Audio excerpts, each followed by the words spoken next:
Hi guys, मेरा नाम है जतिन अग्रवाल। आप जुड़ चुके हैं the bull of the last street channel के साथ and I am trying something new with my tablet. मैं देख रहा हूँ कि कितना इफेक्टिव रहता है ये।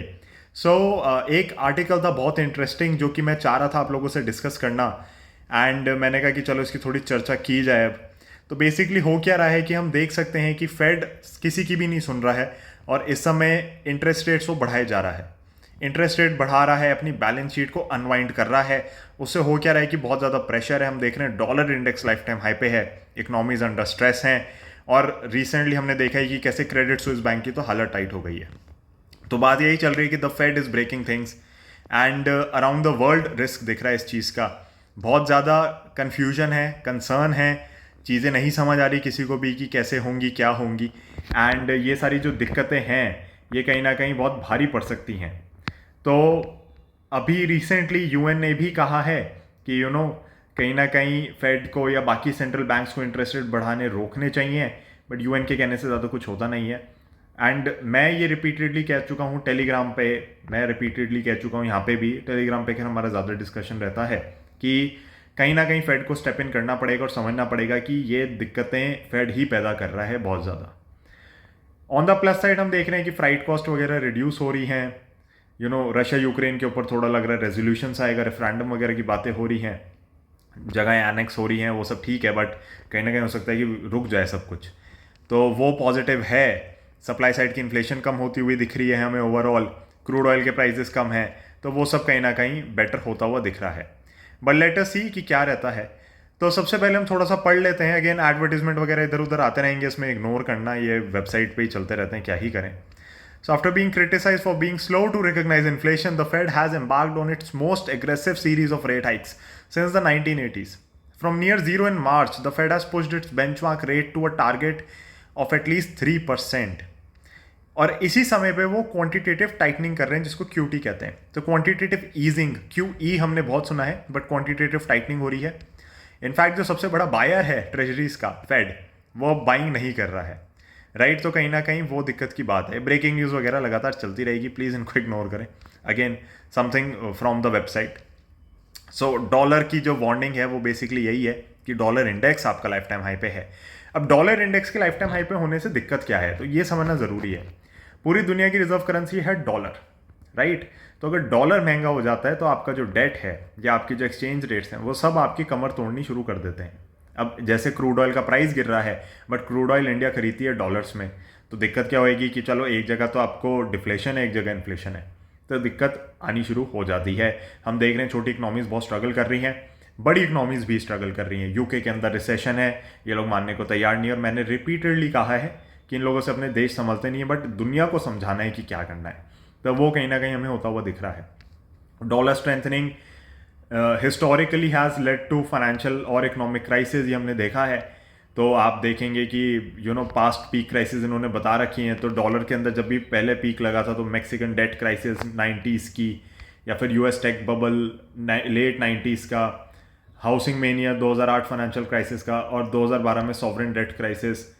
तो ये सारी चीज़ें चलती रही हैं पास्ट में भी। और कहीं ना कहीं होता क्या है कि डोंट फाइट द फेड हमारा रूल रहा है। तो बाइंग साइड पे भी सेलिंग साइड पे भी वो ध्यान रखना बहुत ज़रूरी हो जाता है। तो वो दिक्कतें सारी हैं। यूके के एसेट्स आप देखेंगे तो बहुत डंप हो रहे हैं, राइट। तो ये आप पढ़ते भी रह सकते हैं जब जैसे जैसे मैं बोल रहा हूँ। तो बेसिकली मान लें अगर आप यूके के पेंशन फंड में इन्वेस्टेड होते तो 100 रुपये का जो डेट आपने खरीदा था, अगर आप उसको बेचने जाएंगे वो 25 रुपये का बिक रहा है इस समय। इतनी ज़्यादा हैमरिंग है। तो इंटरेस्ट आपको मिल रहा है, यील्ड बहुत बढ़ गई है। यील्ड कैसे बढ़ती है? करंट प्राइस के हिसाब से। करंट प्राइस टूटेगा तो यील्ड बढ़ती है। तो ये चीज़ें भी लोगों को नहीं समझ आती। बहुत लोग सोचते हैं यील्ड बढ़ रही है तो अच्छी बात है, नहीं है, क्योंकि आपका बॉन्ड सस्ता हो गया है, राइट। तो कोई तो डंप कर ही रहा है ना, तभी तो प्राइस टूट रहा है। बायर और सेलर मिलकर प्राइस बनाते हैं। तो रेपो के फियर्स वगैरह हैं सब कुछ, एंड वेरी वैलिड फियर्स हैं। मैं ये और कहना चाहूँगा आपको कि ऐसा नहीं है कि सिर्फ मेरे से आई थिंक एक क्लिक हो गया, उसको हम बैक कर देंगे।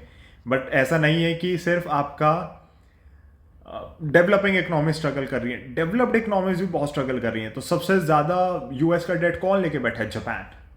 जापान की इकोनॉमी में खुद से डिफ्लेशन है, उनका येन कहीं नहीं टिक रहा, ऊपर से वो जो डेट खरीद के बैठे हैं वो टूट रहा है। तो बहुत ज़्यादा दिक्कत है। सबसे ज़्यादा अच्छा एक्सपेक्ट सुनामी जो इन्होंने लिखा है, ये एक बहुत बड़ा फियर और हो जाता है। तो ये फियर क्या है? बेसिकली आपके कई सारे लोग हैं जो पैसे लगा के बैठे होते हैं, बट जब वो देखते हैं इधर उधर कि भैया त्राही त्राही मच रही है सारी, तो बेचना शुरू कर देते हैं। बेचना शुरू करते हैं तो वो और एक्सेलरेट होता है फॉल, मार्जिन कॉल्स ट्रिगर होने लगती हैं। तो क्या ये लीमन जैसा 2008 जैसा हो जाएगा काम? वो मुझे नहीं लगता, because I think somewhere down the line they will have to jump in. But I have repeatedly said this, that this presidency of US is probably the weakest we have ever seen. And कहीं ना कहीं वो दिख रहा है fade के actions में कि फेड एंड गवर्नमेंट का कोई इंक्लिनेशन नहीं है चीज़ों को ठीक करने का, और वो अभी भी अपने एक, मैं कहूँगा, एरोगेंस के अंदर चल रहे हैं। And they are continuously hammering the global markets, hammering their own markets, और बिल्कुल भी रिस्पाइट कहीं पे नहीं देखने को मिल रहा। सो हमने देखा 2008 क्राइसिस के बाद से, ये बात मैं बहुत बार कह चुका हूँ अलग अलग प्लेटफॉर्म्स पे जब मैं आप लोगों से डिस्कस करता हूँ कभी भी ग्लोबल फाइनेंस, ग्लोबल इकोनॉमी, कि 2008 की क्राइसिस के बाद से यूरोपियन बैंक्स या European countries, they haven't come out of that 2008 financial crisis.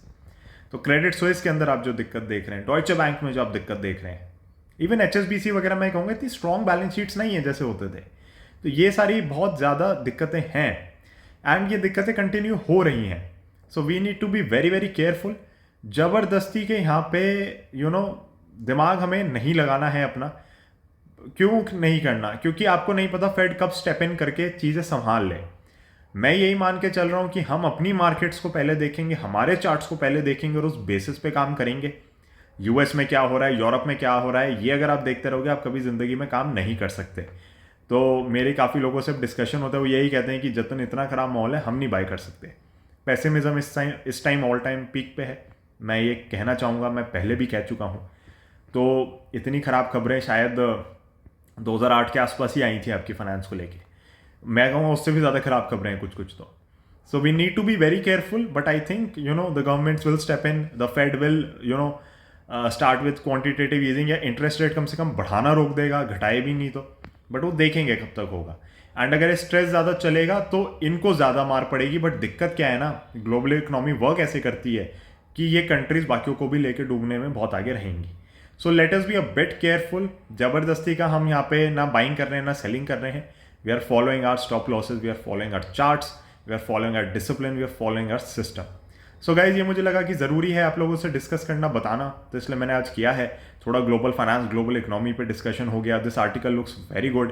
तो आप मेरे ख्याल से जाके CNN पे थोड़ा सर्च करें अगर, तो आप पढ़ सकते हैं इस सब चीज़ों को। एंड मुझे लगा एक नया फॉर्मेट भी मैं वीडियो का ट्राई करूँ। एंड अगर आपको ये चीज़ें पसंद आती हैं तो we can definitely go ahead in the future and continue with these kind of videos as well, जिसके अंदर हम न्यूज़ आर्टिकल को लेंगे, समझेंगे, उनकी बात भी समझेंगे और अपनी डिकोडिंग भी करेंगे यहाँ पे।